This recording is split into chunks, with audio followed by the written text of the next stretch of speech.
तर मित्रांनो, आपण आता आलो आहोत वेंगुर्ला शहरातील नगर परिषदेच्या इमारतीत असलेल्या छोट्या पण सुंदर अशा आर्ट गॅलरीमध्ये. या गॅलरीचं नाव आहे स्वातंत्र्यवीर सावरकर कला दालन. वेंगुर्ला हे ऐतिहासिकदृष्ट्या अतिशय महत्त्वाचे शहर होते. आर्ट गॅलरीमध्ये येथील विविध पर्यटन स्थळे, सांस्कृतिक प्रथा, उत्सव, खाद्य संस्कृती याबद्दल इत्थंभूत माहिती दिलेली आहे. तसेच येथील विविध स्थळे, मंदिरे यांच्या ओरिजिनल वास्तूंच्या हुबेहूब प्रतिकृती लहान स्वरूपात संग्रहित केलेल्या आहेत. यातून कोकणी खाद्य संस्कृतीचे दर्शन घडते. येथील पदार्थ जसे पातोळी, घावणं, उकडीचे मोदक, चौकोनी पाव ज्यात यीस्ट नसते हे दाखवले आहे. तसेच खाली एक टिपिकल कोकणी घर दाखवले आहे. चूल, नाणीघर, जातं, जुनी भांडी अशा विविध गोष्टी याच्यात पाहावयास मिळतात. जर निरीक्षण करून पाहिले तर टोटल 97 वस्तू यात आहेत.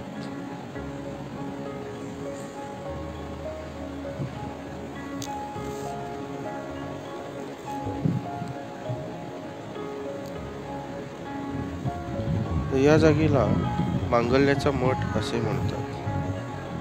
ही जागा इथून 3 किलोमीटर अंतरावर आहे. हा शिलालेख जो आपल्याला दिसतो आहे तो 500 वर्ष जुना आहे.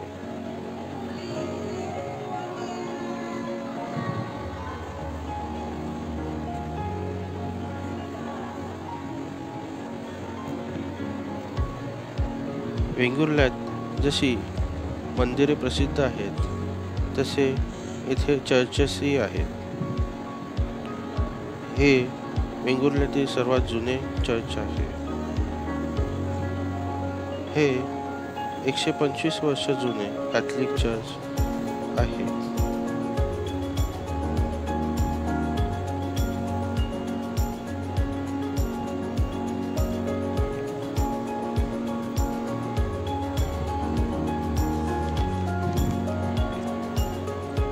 सिंधुदुर्गात जसे कुणकेश्वर प्रसिद्ध आहे तसेच सागरेश्वर हे शिवालयही प्रसिद्ध आहे. या ठिकाणचं वेगळेपण काय तर इतक्या जवळ समुद्र असून सुद्धा या मंदिराच्या आवारात एक गोड्या पाण्याची विहीर आहे. त्या विहिरीचं पाणी अगदी पिण्यायोग्य आहे. ते अजिबात मचूळ किंवा खारट नाही. तसेच येथील आसपासचा परिसर खूप सुंदर आहे. सुंदर असा पांढरा शुभ्र समुद्र किनारा ही प्रसिद्ध आहे.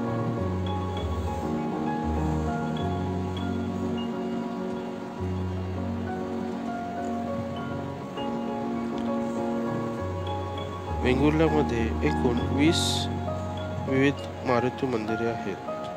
त्यातील हे सर्वात पुरातन मंदिर आहे. याच्या कळसाच्या विशिष्ट रचनेमुळे या मंदिराला 4 गद्यांचं मंदिर असेही संबोधलं जातं.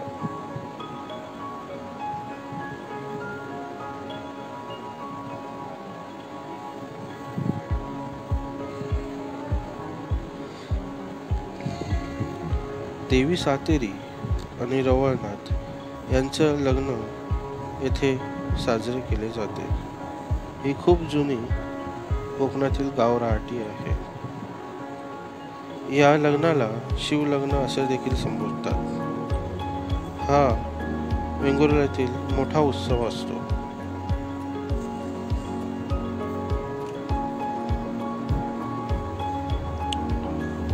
वेंगुर्ल्यात दशावतार ही प्रसिद्ध आहे.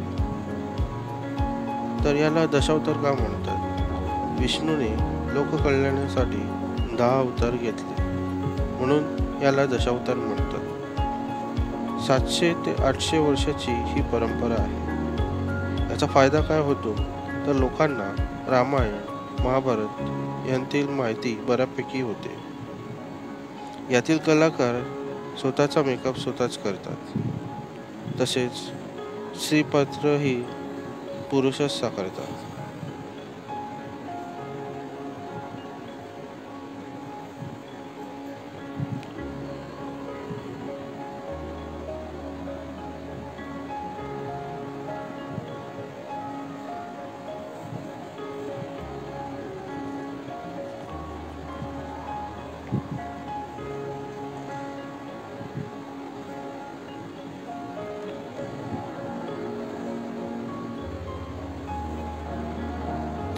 दोन हातांचा गणपती म्हणून रेड्डीचा गणपती हे खूप प्रसिद्ध आहे.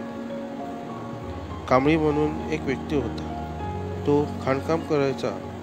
त्याला देवाने दृष्टांत दिला की एका ठिकाणी जाऊन खोदकाम कर.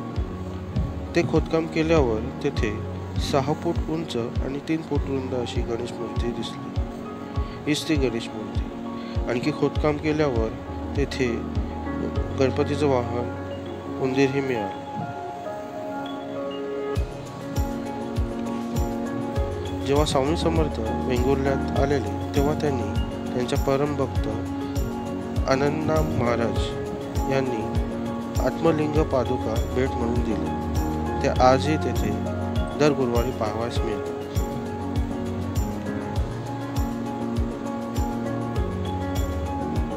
एक जयतीर म्हणून व्यक्ती होता. त्याला दैवी साक्षात्कार होता. तो आपल्या मुलीला आणण्यासाठी नाहूर गावी गेला होता. येताना बिलांसोबत त्याच्या विरुद्ध झाले व ते मारले गेले. त्याचे धड नाहूर गावाला नेले आणि शीर तुळस गावाला नेले. दोन्ही गावात त्याचा उत्सव साजरा केला जातो. हा उत्सव 11 दिवस चालतो. श्री देव वेतोबा आरवली येथे आहे. या देवाला नवस म्हणून केळीचे घड आणि चामड्याच्या चपल्या दिल्या जातात. चामड्याची चप्पल दुसऱ्या दिवशी झिजलेली असते. गावकऱ्यांची अशी श्रद्धा आहे की देव स्वतः चामड्याची चप्पल घालून गावाचे रक्षण करतो.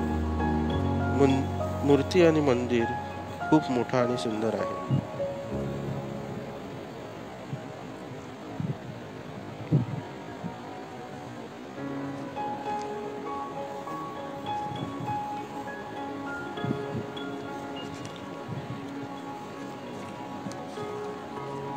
वेंगुर्ल्यातील प्रत्येक व्यक्तीच्या मनामध्ये मानसेश्वर हे नाव सर्वात जागृत देवस्थान आहे. येथे मनातील इच्छा किंवा गाऱ्हाणे स्वरूपात मांडतात. त्या पूर्ण झाल्यावर भगवे बावटे आणून लोक नवस पूर्ण करतात. या देवाला मोठा आवाज वर्ज्य आहे. या मंदिरात आजूबाजूचा परिसर खूप सुंदर आहे. एका खाडीच्या काठावर हे मंदिर विसावलं आहे.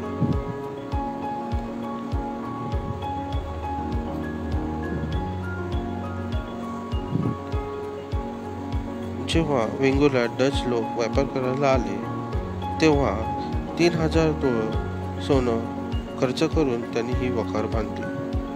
सध्या ही वास्तू पडीक स्वरूपात आहे. ही वेंगुर्ल्यातील सर्वात जुनी इमारत आहे. याचं प्रथम नाव होतं वेटिंग जनरल लायब्ररी. जेव्हा सावरकर येथे आले तेव्हा त्यांनी सुचवलं की इंग्रजी नाव का. नंतर याचं नाव नगर परिषद वाचनालय ठेवण्यात आले.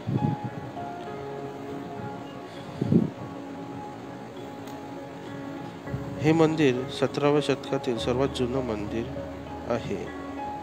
श्री रामेश्वर हे वेंगुर्ल्यातील ग्रामदेवता आहे.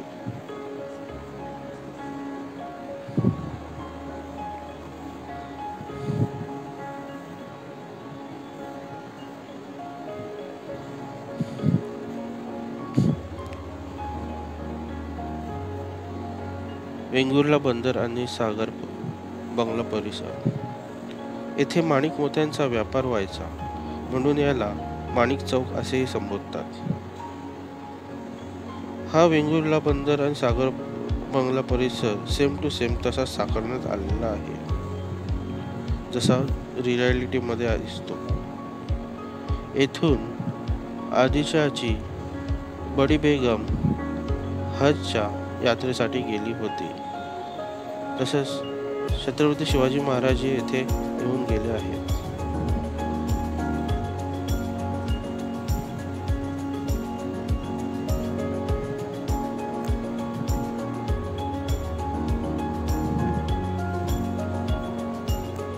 येथून समुद्राचा सुंदर असा नजारा दिसतो.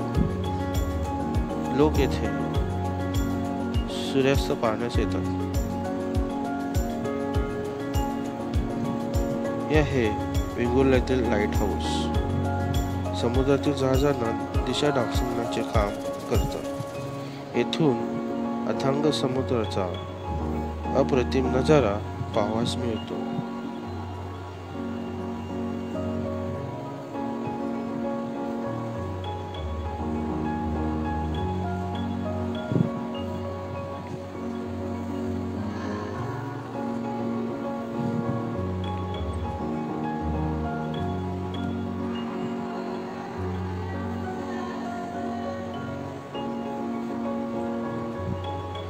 आता तुम्ही जिथे उभे आहात ती इमारत ही आहे. ही प्रथम कलाकृती मुंबईचे कलेक्टर आर्थर क्रॉफर्ड यांनी वेंगुर्ल्यामध्ये प्रथम बांधली आणि याच्या बेसवर नंतर मुंबईचे प्रसिद्ध क्रॉफर्ड मार्केट बांधले गेले. एकाच छताखाली सर्व गोष्टी मिळाव्यात यासाठी ही इमारत बांधली गेली.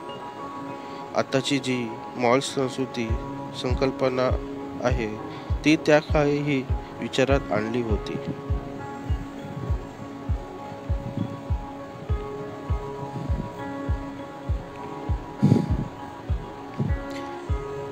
ग्रामदेवी सातेरी याची पौराणिक कथा अशी की परब कुळातील एक व्यक्ती जो देवीचा निस्सीम भक्त होता, तो रोज 6 मैल चालत अणसूर येथे देवीच्या दर्शनासाठी जायचा.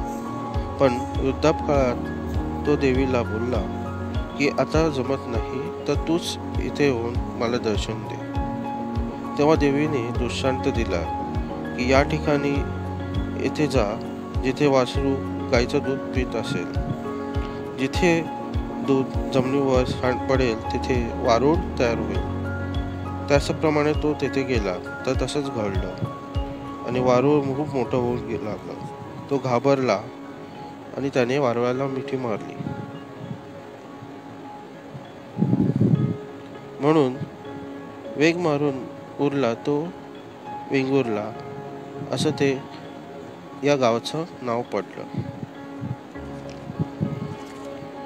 येथील कलादालनामध्ये पर्यटनाबरोबर वेंगुर्ल्यातील काही कीर्तिवंत व्यक्तींची माहिती लावण्यात आली आहे. या स्थानिक वेंगुर्लेकरांची कीर्ती भारतात नाही तर जगाच्या कानाकोपऱ्यात पसरली आहे. जसे सुनील गावस्कर, जयवंत दळवी, मंगेश काळकर अशा अनेक व्यक्तींची माहिती येथे लावण्यात आली आहे.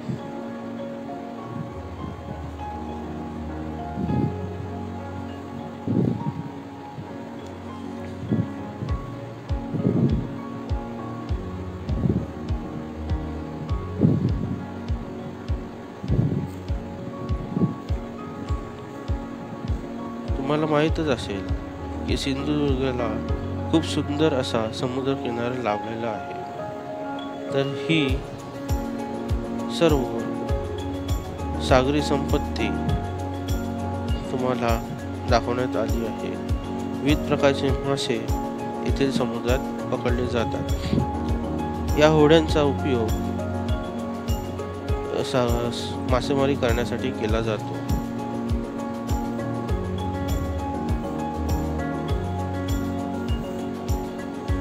तसेच मासे पकडण्यासाठी येथे एक पारंपरिक पद्धत ज्याला रापण असे म्हणतात त्याचाही उपयोग केला जातो.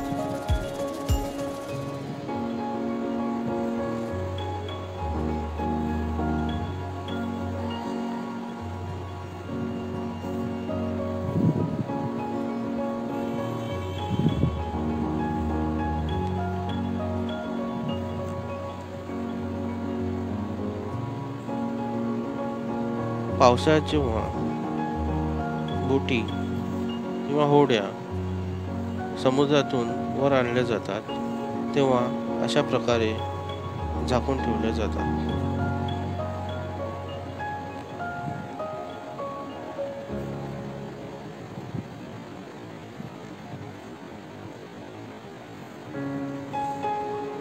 बैलांच्या झुंजीचा देखावा येथे साकारण्यात आलेला आहे. त्याच्या खाली एका घरात एक भजनी मंडळ भजन करताना दिसत आहे आणि त्याच्या खाली गोफण नृत्य, जी इथली लोकनृत्य कला आहे ती साकारण्यात आली आहे.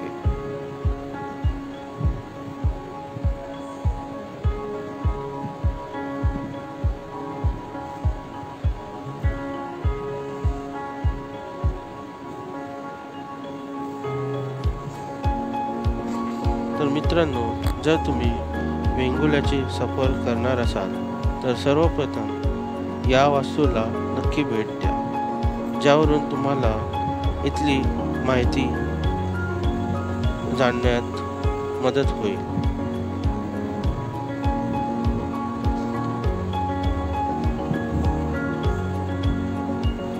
व्हिडिओ आवडला असेल तर लाईक करा, शेअर करा आणि सबस्क्राईब करा.